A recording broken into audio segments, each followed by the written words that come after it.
When the markets opened on May 7th, the Disney share price collapsed immediately, because by then Disney had already had their earnings call and Wall Street was not impressed with what Iger had to say. Let's find out why.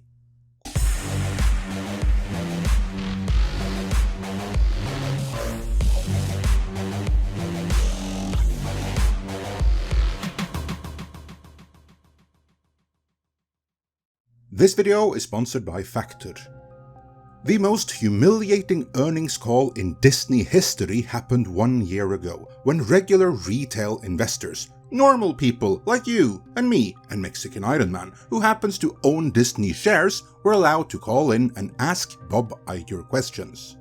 As far as these things go, Iger took such a beating during that Q&A session that someone had to mop the proverbial blood off the floor afterwards. It was so bad, so humiliating and so embarrassing that Disney will never do that again. And in the equivalent earnings call this year, which was the previous one, the retail investors were represented by an AI who narrated softball questions from what we are expected to believe were anonymous yet actual shareholder questions.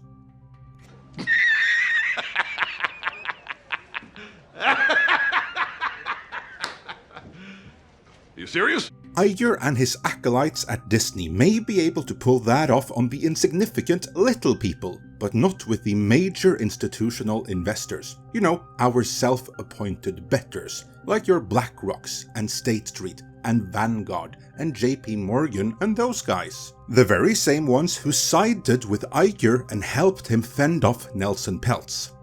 This time.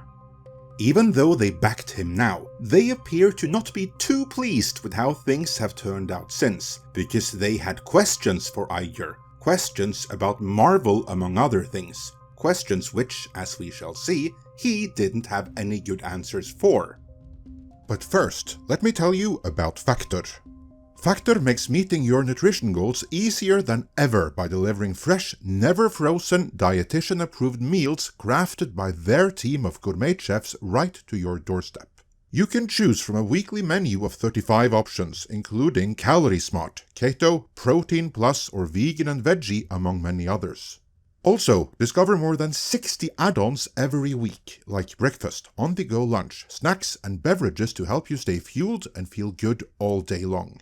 With Factor, the hassle of prepping and cooking your own meals, let alone cleaning up, is eliminated. Factor provides you with chef-prepared meals on the table in just 2 minutes. Just heat and savor the good stuff, so you can get back to doing what you love this spring. And when things get hectic, Factor is flexible. You can change your order up every week with plans from 4 to 18 meals per week, or pause or reschedule your deliveries anytime. In other words, it's perfect for anyone who wants to eat well, but who doesn't have the time or inclination to make the meals from the ground up. And I know someone just like that. Tom, this is where you come in. Well, Factor is perfect for me because as a single guy, I don't have to go through the hassle of not only going to the store and prepping all the ingredients and the mess that goes along with it, but I always seem to throw out more food than I actually eat. So Factor is perfect for me. No cleanup involved, and within 20 minutes, I'm eating a fresh meal right from the oven or in 2 minutes from the microwave. And since I have special dietary needs, Factor makes that a lot easier as well. So, what are you waiting for? Get started today and fuel up for your springtime goals. Head to factor75.com or click the link below and use code MIDNIGHTS50 to get 50% off your first Factor box and 20% off your next month of orders. That's code MIDNIGHTS50 at factor75.com to get 50% off your first box plus 20% off your next month of orders. With that, let's return to the sordid affair that was the Disney earnings call. If there was an overall recurring theme in this earnings call, it was Iger being pressed by his own backers. And make no mistake about it, these are major financial institutions where the C-suite all go to Davos to hang out with a very specific set of Tom, Dick, and Harrys. They're all down with the cause. They're all about ESG, and they're all about taking a short-term loss for the long-term gain of bringing about stakeholder capitalism and everything that goes with it, which benefits them, not you. But it would appear that there is, after all, a limit to how big a short-term loss they're willing to swallow, and for Disney, that limit evidently has been reached.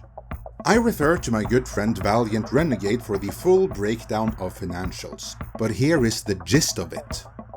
While there are ever fewer visitors in the parks and cruises are nonetheless doing fine. Sports is doing good, and Iger incidentally just loves talking about that. While entertainment, on the other hand, that is the filmed entertainment division, where you find the likes of Marvel, Star Wars, Pixar, and Disney Animation, are losing so much that they're practically an albatross weighing down the rest of the company. Which is ridiculous, because by rights, they should all be money printing machines, and in the case of Marvel, it is really obvious just how badly the brand has utterly collapsed since the glory days of Infinity War and Endgame, which are just 5 short years in the past. And for investors used to taking for granted that anything with the brand name Marvel on it is supposed to make $1 billion, that seems like an overnight change for the worse,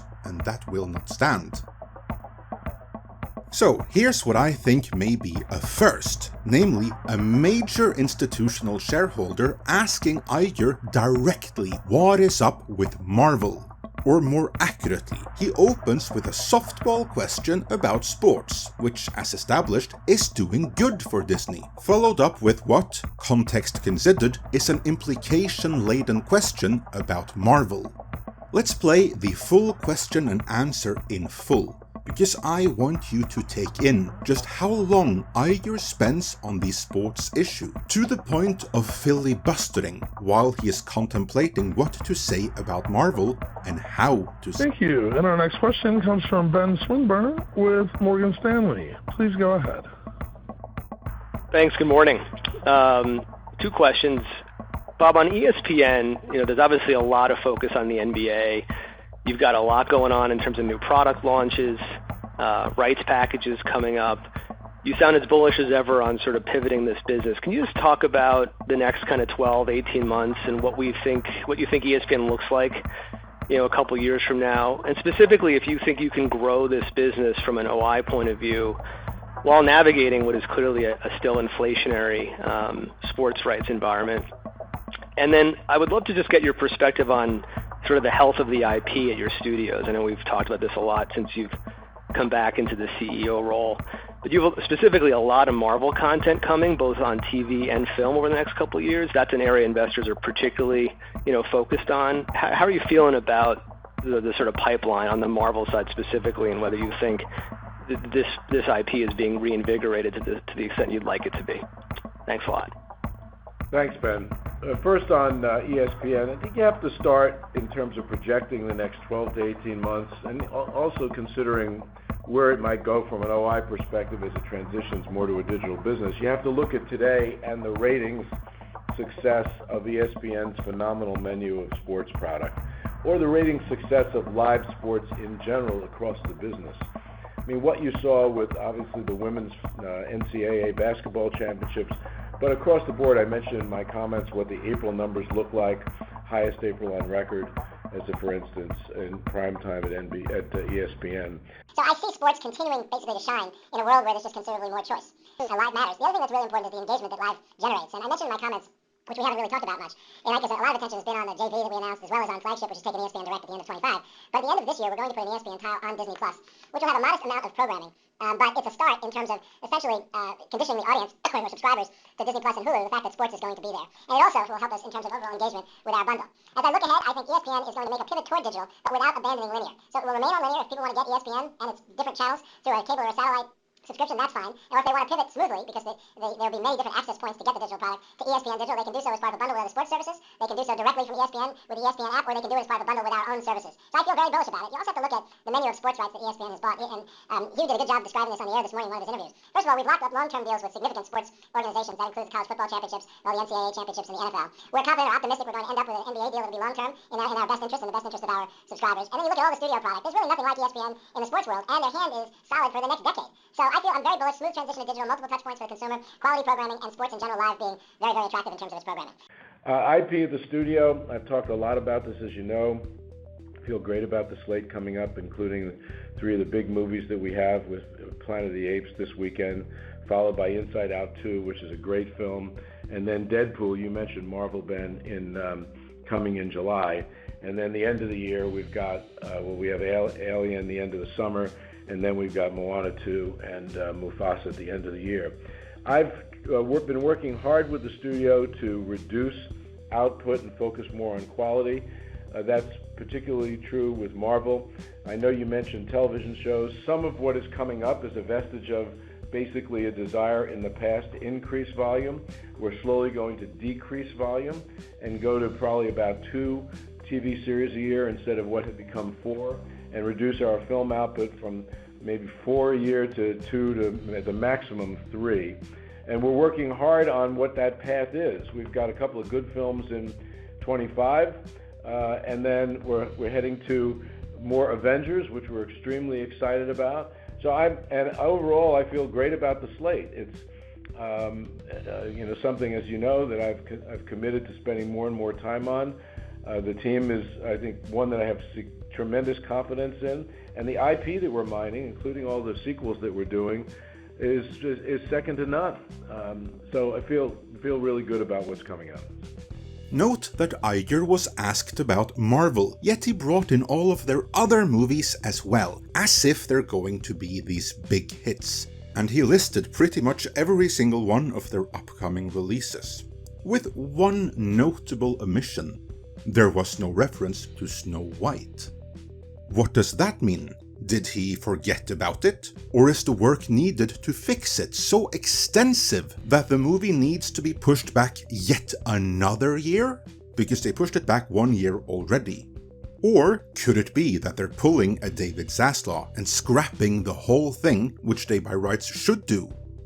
I don't know, and after that answer, neither do the shareholders. What they do know though is that Iger's big strategy for Marvel appears to be hoping that things are going to get better now that they've cut some of the quantity, meaning they're making less stuff. As Gary from Nerdrotic has a penchant for pointing out, hope is not a strategy, but when it comes to fixing Marvel, it would appear that that is indeed Bob Iger's plan. Well, you can wish in one hand and crap in the other, and see which gets filled first. Yeah, well, this wagon. But that is unlikely to help, because Marvel's problem was never that they produced too much, but that Kevin Feige got rid of everyone and everything who actually made the MCU what it was behind the scenes. And without them, he and his team of remaining ultra-woke yes-men could never hack it. And that problem has not been addressed. The big takeaway here though is that it's not just the trades, not any longer. Now Wall Street also appears to be losing faith in Iger's ability to right the ship, which has now veered so far off course that even DEI pushing institutional shareholders can't ignore it. This means that now Bob Iger will actually be forced into genuinely trying to save Disney. But is he and his team of activist executives surrounding him capable of doing that? Or will Nelson Peltz find more support next time he launches a proxy war? And he's going to. In another black eye for Iger, it would appear that investors have lost faith in Disney Plus and that platform's ability to ever earn any money. Because Iger was also asked if he was going to license to Netflix and other streamers and make some money for Disney that way, or stubbornly leave millions upon millions on the table by keeping their productions exclusive on their failing, dying platform. Granted, the question wasn't worded quite like that, but that is nonetheless the meaning of it. As we listen to this exchange, keep in mind that Disney Plus is Bob Iger's baby. It wouldn't exist without him. And his vision for Disney Plus, which he even wrote a book bragging about, was that Disney would keep everything exclusive and be the new Netflix. No Disney content would ever be put anywhere else, lest they were bound by some pre-acquisition deal with Fox or something like that. I wanted to ask about licensing content and what your view is, or your updated view of licensing your content off platform. What the growth opportunity is there, and whether you kind of look at the so-called Netflix effect as something you could benefit from by licensing off platform, or whether you want to create that effect yourselves on your own platform and keep content in-house. Thank you. We're already doing some licensing with Netflix, and we're looking selectively at other possibilities. I don't want to declare that it's a direction we'll go more aggressively or not, but we certainly are taking a look at it and being expansive in our thinking about it. We had previously thought that exclusivity, meaning our own product on our own platforms, had huge value. It definitely does have some value, but as you noted, we're also watching as some studios have licensed content to third-party streamers, and that then creates more traction, more awareness, and in effect increases not only the value of the content from a financial perspective, but just in terms of traction. So we're looking at it with an open mind, but I don't think you should expect that we'll do a significant amount of it. That right there was a painful admission for someone that has staked so much of his legacy on the success of Disney+. But can Iger turn things around, like he claims so vehemently that he is in the process of doing? Or should he maybe get used to the idea of his legacy maybe not ending up quite as what he had hoped? Let me know your thoughts on this in the comments. And before you go, head to factor75.com or click the link below and use code MIDNIGHTS50 to get 50% off your first Factor box and 20% off your month of orders. That's code MIDNIGHTS50 at factor75.com to get 50% off your first box plus 20% off your next month of orders.